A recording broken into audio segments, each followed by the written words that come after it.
പുറത്തെവിടെയെങ്കിലും പോവുകയാണോ? അതെ നന്ദിനി, ഞാൻ ഓഫീസിലേക്ക് പോവായിരുന്നു. ഞാൻ എതിപ്പായിട്ട് വരട്ടെ? നീ വേണ്ട, ഏട്ടൻ എതിപ്പായി ഞാനാ വരേണ്ടത്. അഖിലേട്ടനോട് ആദ്യം ഞാനാ ചോദിച്ചേ. ഇല്ല, ഞാനാ ഏട്ടനെ എതിപ്പ് വരാൻ ഉദ്ദേശിച്ചത്. പക്ഷെ നീ ഇടയ്ക്കേറി വന്നു. ഞാൻ ഇടയിൽ കയറിയിട്ടില്ല, നീ അങ്ങോട്ട് മാറി നിക്ക്. എന്താടി അവളോട് സൈഡിലേക്ക് നിൽക്കാൻ പറയുന്നേ?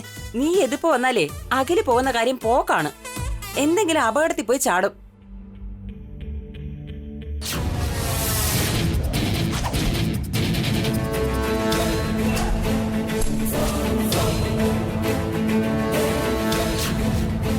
എന്താ എസ് ഐ സർ ഇവിടെ വന്നിരിക്കുന്നത്? നിങ്ങളുടെ മകൻ ഉണ്ണിയെ ആക്സിഡന്റ് ആക്കിയ ആളെ കണ്ടെത്താൻ നിങ്ങൾ കംപ്ലൈന്റ് കൊടുത്തില്ലേ? അയാളെ കിട്ടിയോ എസ് ഐ സർ? ആ കിട്ടി മാഡം. അവനെ അറസ്റ്റ് ചെയ്യാനാ വന്നിരിക്കുന്നത്. ആരാ സർ അവൻ? ഇവനാ.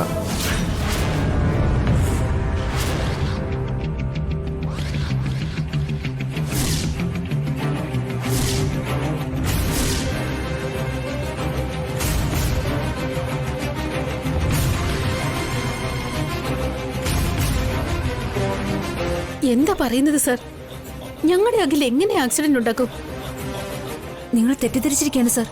അഖിൽ ഈ വീട്ടിലുള്ളതാ. ഇവൻ ആക്സിഡന്റ് ആക്കിയതിന്റെ തെളിവുകൾ മുഴുവൻ ഞങ്ങളുടെ കയ്യിലുണ്ട്.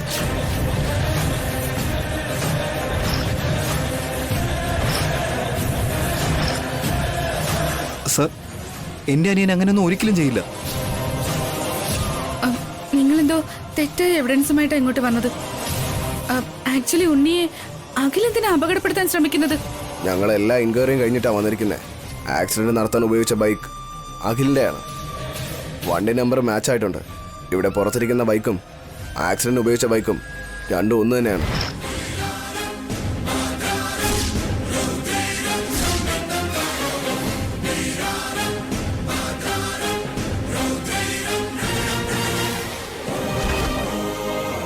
ഞാൻ എന്റെ ബൈക്ക് എടുത്തിട്ട് ഒരുപാട് നാളായി സാർ. അതെ സർ, ഒരുപാട് നാളായിട്ട് ഞങ്ങളുടെ അനിയൻ വീൽ ചെയറിലായിരുന്നു. നിങ്ങൾ ആരെയോ കണ്ടിട്ട് അഖിലാണെന്ന് തെറ്റിദ്ധരിച്ചതാ. ഒന്നുകൂടി ഒന്ന് ചെക്ക് ചെയ്ത് നോക്കൂ. തെളിവുകളൊന്നും ഇല്ലാതെ ഞങ്ങൾ ഇവിടെ വരില്ല മാഡം. നിങ്ങൾക്ക് വേണമെങ്കിൽ ഈ CCTV ഫുട്ടേജ് നോക്കിക്കോളൂ.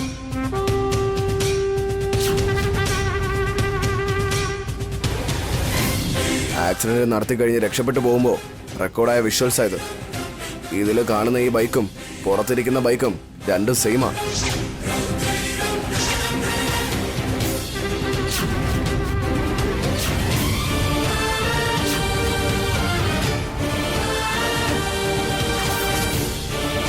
രണ്ട് ബൈക്കും ചിലപ്പോൾ ഒരുപോലെ ഇരിക്കാം. പക്ഷെ എന്നും പറഞ്ഞ് ഞങ്ങളുടെ അഖിലാണ് ഇതൊക്കെ ചെയ്തതെന്ന് നിങ്ങൾക്ക് എങ്ങനെ പറയാൻ കഴിയും? രണ്ട് ബൈക്ക് ഒരുപോലെ ഇരുന്നാലും അതിന്റെ നമ്പേഴ്സ് വേറെ വേറെ അല്ലേ? അതിലെ നമ്പർ അഖിലിന്റേതല്ല. ഞങ്ങൾ അതും ചെക്ക് ചെയ്തിട്ടുണ്ട് മാഡം. CCTV ഫുട്ടേജിൽ കാണുന്ന നമ്പർ ഒറിജിനൽ അല്ല, ഫേക്കാണ്. ആ നമ്പറിനടിയിൽ വേറൊരു നമ്പറുണ്ട്. മുകളിൽ ഒട്ടിച്ച നമ്പർ ഇളവിപ്പോയി. അടിയിൽ കാണുന്ന ഒറിജിനൽ നമ്പർ ഞങ്ങൾക്ക് മനസ്സിലായി കഴിഞ്ഞു. വേണമെങ്കിൽ നിങ്ങളും ചെക്ക് ചെയ്തോ.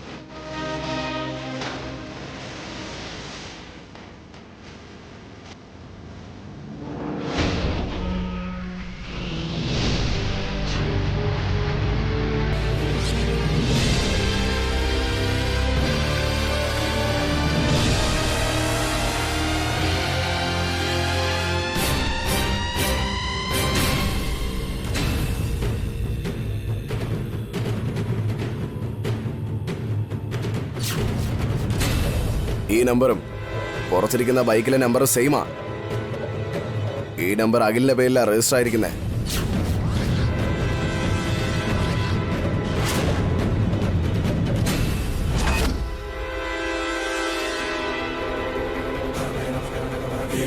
ആക്സിഡന്റ് നടന്ന സമയത്ത് ഹെൽമറ്റ് വെച്ചതുകൊണ്ട് മുഖം നേരെ കാണാൻ പറ്റിയില്ല. നമ്പർ പ്ലേറ്റ് തെളിവായി എടുത്തുകൊണ്ട് ആക്സിഡന്റ് നടത്തിയത് അഖിലാണെന്ന് പ്രൂവ് ആയിട്ടുണ്ട്. അതുകൊണ്ട് അവനെ അറസ്റ്റ് ചെയ്യുന്നത്. Constable, arrest. ഒരു മിനിറ്റ് സാർ, ഒന്ന് വെയിറ്റ് ചെയ്യണം. ആക്സിഡന്റ് സംഭവിച്ചത് എൻ്റെ മകനാണ്. അവൻ അപകടപ്പെടുത്തിയത് എൻ്റെ അനിയനാണെന്ന് പറഞ്ഞാൽ ഞങ്ങൾ എങ്ങനെ വിശ്വസിക്കും?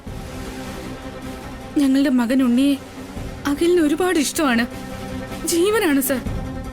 അങ്ങനെയുള്ളപ്പോ അഖിലാണ് ആക്സിഡന്റ് ഉണ്ടാക്കിയതെന്ന് പറയുമ്പോ അത് ഞങ്ങൾ വിശ്വസിക്കില്ല. ഞങ്ങളുടെ ഉണ്ണിയെ ഞങ്ങളുടെ അനിയൻ എങ്ങനെ സാർ ആക്സിഡന്റിലാക്കുന്നേ? നിങ്ങൾ തമ്മിൽ എന്തൊക്കെ പ്രശ്നമുണ്ടെന്ന് എനിക്കെങ്ങനെ അറിയാം? സ്വത്തിന് വേണ്ടിയും കാശിന് വേണ്ടിയും പാരന്റ്സിനെ കൊല്ലുന്ന കാലം ഇത്.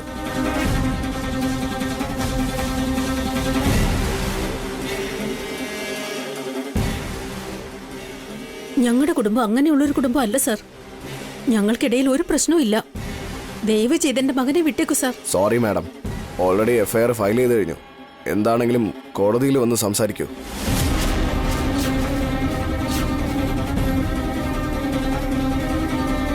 എനിക്കൊന്നും അറിയില്ല ഏട്ടാ. എടുത്ത് ഞാൻ ബൈക്ക് എടുക്കാറില്ലല്ലോ. ഞാനല്ല ഇത് ചെയ്തത്. എന്നെ ഒന്ന് വിശ്വസിക്ക്. അത് ഞങ്ങൾക്കറിയില്ലേ അഖിൽ, നീ ഒരു തെറ്റും ചെയ്തിട്ടില്ല. എന്താണ് സാർ ഇത്? ഞങ്ങൾക്ക് നീതി കിട്ടാൻ വേണ്ടിട്ട് കംപ്ലൈന്റ് തന്നപ്പോ ഇങ്ങനെയാണോ ചെയ്യേണ്ടത്? എന്റെ അനിയനെ വെറുതെ വിട്ടേക്ക്. ശരിയായ തെളിവുകളോടെയാ ഞങ്ങൾ അറസ്റ്റ് ചെയ്യാൻ വന്നിരിക്കുന്നത്. നിങ്ങളുടെ കയ്യിൽ വേറെ തെളിവുകളുണ്ടെങ്കിൽ നിങ്ങൾ കാണിക്കേ.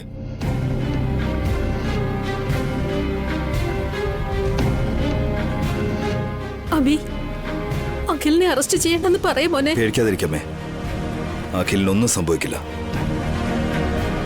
അഖിൽ, നീ ധൈര്യമായിട്ടിരിക്ക. നീ ഒരു തെറ്റും ചെയ്തിട്ടില്ലെന്ന് നമ്മുടെ കുടുംബത്തിലുള്ള എല്ലാവരും വിശ്വസിക്കുന്നുണ്ട്.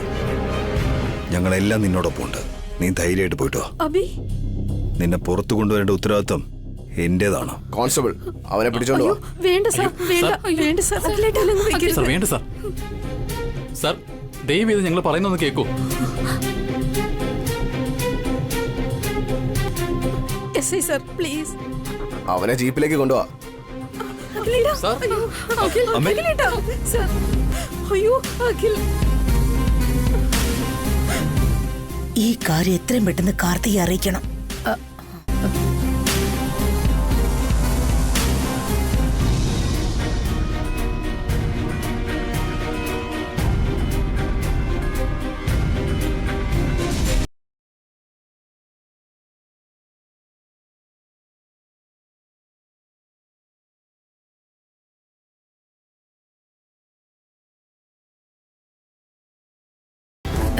നീ എവിടെയാടി? പുറത്താ ഉള്ളത്. എന്തു പറ്റി? എടി, അഖിലിനെ അറസ്റ്റ് ചെയ്തു. അതെയോ? എന്തു പറ്റി ആന്റി? അന്ന് ഉണ്ണിക്ക് ആക്സിഡന്റ് ആയ കാര്യം ഞാൻ പറഞ്ഞില്ലേ?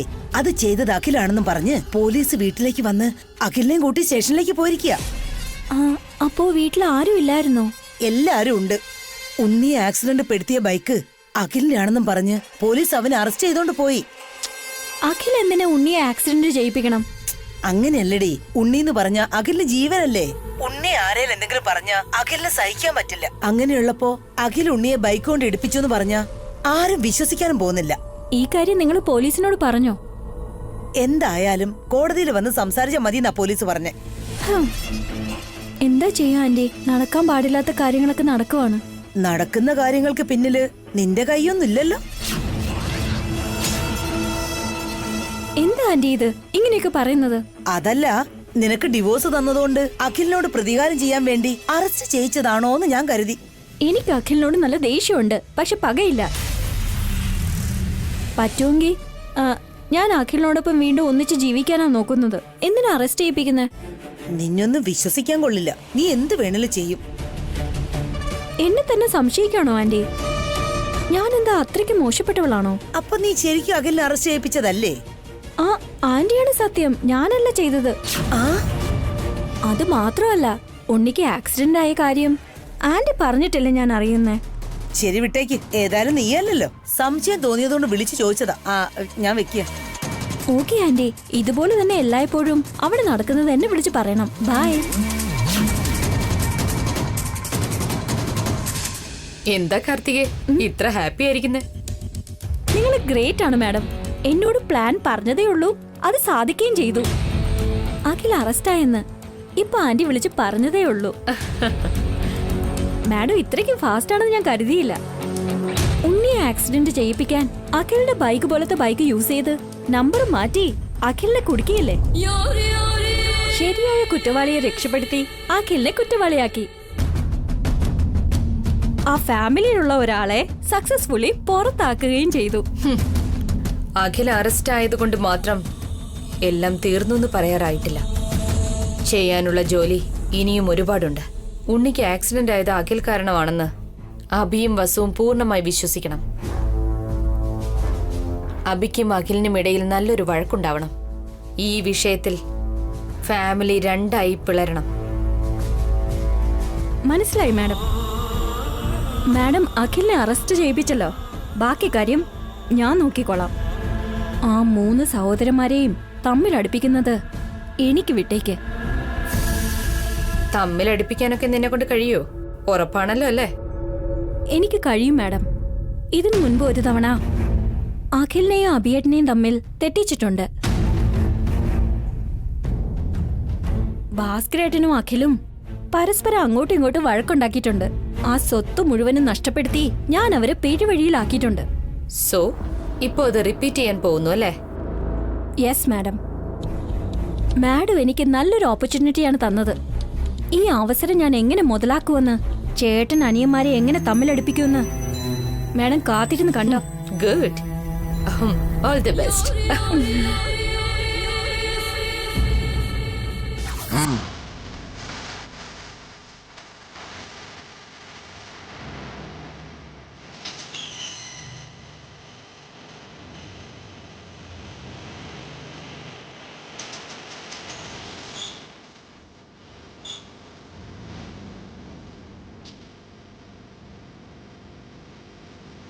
ഞാൻ ഇതിന് ഉണ്ണിയെ അപകടപ്പെടുത്തണം.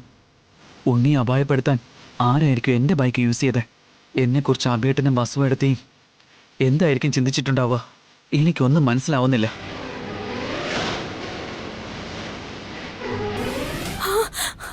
അയ്യോ ദൈവമേ, എന്റെ ഭർത്താവിന് ഇങ്ങനൊരു ഗതി വന്നല്ലോ. ഞാൻ ഇനി എന്താ ചെയ്യേണ്ടത്? ഭഗവാൻ തന്നെ ഒരു വഴി കാണിച്ചു. ഞാൻ ഇദ്ദേഹത്തിന്റെ ഭാര്യയാണ് സർ. ഇതെന്റെ ഭർത്താവും എന്നെ താലി കെട്ടിയ മനുഷ്യൻ. ഞാൻ നിന്റെ ഭർത്താവല്ല. കോടതി നമുക്ക് ഡിവോഴ്സ് തന്നു കഴിഞ്ഞു. നമ്മൾ പരസ്പരം പിരിഞ്ഞു പോയെങ്കിലും മനസ്സുകൊണ്ട് പിരിഞ്ഞിട്ടില്ല അഖിൽ. നമുക്കതിന് സാധിക്കുമോ? വെട്ടിമാറ്റിയാലുടനെ മുറിഞ്ഞു പോകുന്ന ബന്ധമാണോ നമ്മുടേത്? നിയമപരമായി നമ്മൾ പിരിഞ്ഞു പോയിരിക്കാം, പക്ഷെ നമ്മുടെ പ്രണയം നമ്മളെ ചേർത്ത് വെക്കും. നമ്മൾ മെയ്ഡ് ഫോർ ഈച്ച് അതർ ആണ്. മരണത്തിൽ പോലും നമ്മളെ പിരിയിക്കാനാകില്ല. ഓവർ ആക്ട് ചെയ്യാതെ എന്തിനാടി നീ വന്നേ? ഉണ്ണിക്ക് ആക്സിഡന്റ് ആയ കേസില് നിന്നെ അറസ്റ്റ് ചെയ്തെന്ന് അറിഞ്ഞ് നിന്നെ സമാധാനിപ്പിക്കാൻ വന്നതാ. എന്നെ ഇപ്പോഴല്ലേ അറസ്റ്റ് ചെയ്തേ? അത് നീ എങ്ങനെ അറിഞ്ഞു? അപ്പൊ എന്നെ അറസ്റ്റ് ചെയ്യുന്നുള്ള കാര്യം നിനക്ക് നേരത്തെ അറിയായിരുന്നു അല്ലേ? എന്റെ അറസ്റ്റിന് പിന്നിൽ നിന്റെ കൈ ഉണ്ടല്ലേടി? ഇല്ല അഖിൽ, ഞാൻ എന്തിനു നിന്നെ അറസ്റ്റ് ചെയ്യിപ്പിക്കണം? നമ്മൾ വേർപിരിഞ്ഞെങ്കിലും നീ എന്റെ ഭർത്താവല്ലേ. ഞാൻ എന്നും നിന്റെ ഭാര്യ തന്നെയാ. വാ എടക്കടി. എന്നെ അറസ്റ്റ് ചെയ്ത കാര്യം നീ എങ്ങനെ അറിഞ്ഞത്? സുമംഗലി ആന്റിയാണ് ഫോൺ ചെയ്ത് പറഞ്ഞത്. ഞാൻ അപ്പൊ തന്നെ ഓടിയെത്തി. അതറിഞ്ഞപ്പോ നിനക്ക് ഒരുപാട് സന്തോഷമായി കാണുമല്ലോ. എന്നെ കളിയാക്കാൻ വേണ്ടിയായിരിക്കും ഇങ്ങോട്ട് പോകുന്നത്. താലി കിട്ടിയ ആളെ ആരെങ്കിലും കളിയാക്കോ? നിനക്കിങ്ങനെ സംഭവിച്ചെന്നറിഞ്ഞപ്പോ ഞാൻ എന്തുമാത്രം വിഷമിച്ചെന്നോ? കണ്ടില്ലേ എന്റെ കണ്ണുനീര് ഒഴുകുന്നത്? നിന്റെ മുതല കണ്ണീരൊന്നും എന്റെ അടുത്ത് വേണ്ട കേട്ടല്ലോ. ഓടി വിടണം. ഞാൻ മുതലാണെങ്കിൽ നീ ഉടുമ്പാണ്. നിനക്ക് ദയോ സ്നേഹോ ഒന്നും തന്നെ ഇല്ല. പ്രണയിച്ച് കല്യാണം കഴിച്ച എന്നെ ഒരു ദയാദാക്ഷിണ്യം കാണിക്കാതെ വിവാഹമോചനം നൽകി ഉടുതുണിയോട് പുറത്താക്കി. കല്യാണം കഴിഞ്ഞ പെണ്ണ് കരിങ്കല്ല് പോലെ നിൽക്കുമ്പോ വേറെ പെണ്ണുമായിട്ട് സല്ലപിക്കുകയാണ്. അവൾക്ക് വേണ്ടി എന്നെ മാറ്റി നിർത്തി. ഇപ്പൊ സ്വത്തിന് വേണ്ടി സ്വന്തം ചേട്ടന്റെ മകനെ കൊല്ലാൻ ശ്രമിച്ചിരിക്കുന്നു. നീ ഒരു കുറ്റവാളിയാണ്, കൊലപാതകയാണ്, മനുഷ്യത്വം ഇല്ലാത്ത മൃഗമാണ് നീ.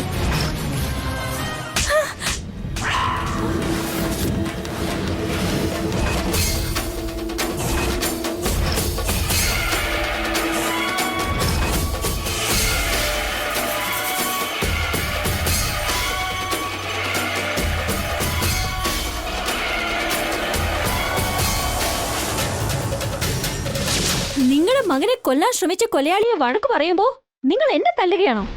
ഇനിയൊരു വാക്ക് അഖിലിനെ കുറിച്ച് സംസാരിച്ചാലുണ്ടല്ലോ കൊന്നുകളയും ഞാൻ. കണ്ടില്ലേ സാർ, സാറിന്റെ മുന്നിൽ വെച്ച് എന്നെ കൊന്നുകളയുന്ന ഭീഷണിപ്പെടുത്തുന്നത്. ഉടനെ തന്നെ ഈ മഹാറാണിയെ കൂടി അറസ്റ്റ് ചെയ്ത് ലോക്കപ്പിൽ ഇടാൻ നോക്ക്. മര്യാദയ്ക്ക് നീ ഇവിടുന്ന് പോകുന്നുണ്ടോ ഇല്ലയോ? എന്താ വരട്ടുകയാണോ? ഇത് നിങ്ങളുടെ വീടൊന്നും അല്ല. ഇത് വീടല്ലാത്തത് കൊണ്ടാ ഞാൻ നിന്നെ അടിച്ചതും ഏട്ടന് വാക്കുകൾ കൊണ്ട് ശകാരിച്ചതും. അല്ലായിരുന്നെങ്കിൽ നിന്നെ കഴുത്തിന് പിടിച്ച് പുറത്താക്കിയനെ. എത്ര നേരമായിട്ട് ഇവരെന്നെ വഴക്കു പറയുന്നു. നിങ്ങളുടെ കൺമുമ്പിൽ ഇത്രയും വലിയ അന്യായം നടക്കുമ്പോ നിങ്ങൾ എന്താ ആക്ഷൻ എടുക്കാത്തെ? വെറുതെ ബഹളം ഉണ്ടാക്കാതെ ഇവിടുന്ന് പുറത്ത് ഇറങ്ങണം. നിങ്ങൾക്ക് ഓൾറെഡി ഡിവോഴ്സ് തന്നിട്ടുണ്ടെന്ന് അവർ പറയുന്നുണ്ടല്ലോ. പിന്നെ എന്തിനാ ഇവിടെ നിൽക്കുന്നേ? പുറത്തേക്ക് പോയേ.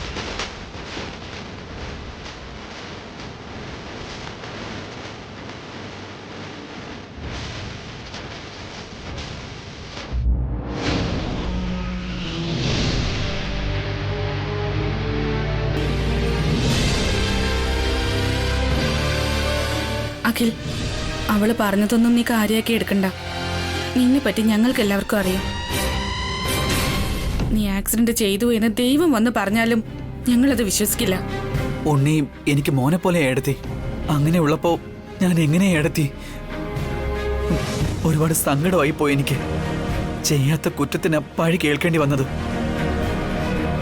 ഇത് ആരോപണം മാത്രമാണെന്നും നീ തെറ്റ് ചെയ്തിട്ടില്ലെന്നും ഞങ്ങൾക്കറിയാം. വിഷമിക്കാതിരിക്കുക. നിനക്ക് വേണ്ടി വക്കീലിനോട് ഞാൻ സംസാരിച്ചിട്ടുണ്ട്. അദ്ദേഹം ബെയിലിന് വേണ്ടി ട്രൈ ചെയ്തുകൊണ്ടിരിക്കുക. ആ നമസ്കാരം വക്കീൽ സാർ. നമസ്കാരം. ലോയർ സർ, എന്തായി? ജാമ്യം കിട്ടിയോ? ഇല്ല മാഡം, ഇത് മർഡർ അറ്റംപ്റ്റ് ആയതുകൊണ്ട് സ്റ്റേഷൻ ജാമ്യം കിട്ടാൻ പോലും പ്രയാസമാണ്. ഇനി എന്ത് ചെയ്യാൻ പറ്റും വക്കീലെ? ഇനി കോടതിയിൽ നിന്നേ ജാമ്യം കിട്ടൂ. ഇന്നൊരു ദിവസം അഖിൽ സ്റ്റേഷനിൽ തന്നെ കഴിയേണ്ടി വരും. വേറെ വഴിയില്ല. സോറി മോനെ, ഇന്ന് ഒരു ദിവസത്തേക്ക് നീ ഇവിടെ കിടക്കുക. നാളെ ഞങ്ങൾ നിന്നെ ഉറപ്പായിട്ടും പുറത്തു കൊണ്ടുവരും. സാരമില്ല ഏട്ടാ, നിങ്ങൾ രണ്ടുപേരും എന്നെ വിശ്വസിച്ചല്ലോ. എനിക്ക് അത് തന്നെ ധാരാളം. നിന്നെ ഞങ്ങൾക്ക് എല്ലാവർക്കും വിശ്വാസമാണ് അഖിൽ. തെറ്റ് ചെയ്തവൻ ആരായിരുന്നാലും അവനെ കണ്ടുപിടിക്കും. നാളെ ഉറപ്പായിട്ടും നിന്നെ ഇവിടുന്ന് പുറത്തിറക്കും. നീ ധൈര്യമായിട്ടിരിക്കുക.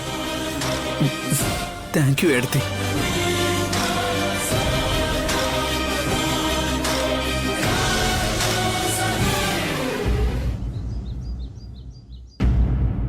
ഇപ്പൊ വിഷമിച്ചിട്ട് എന്ത് കാര്യമാണ് അമ്മേ? ഇതുപോലെ എന്തെങ്കിലും നടക്കുമെന്ന് എനിക്ക് രാവിലെ തന്നെ അറിയായിരുന്നു.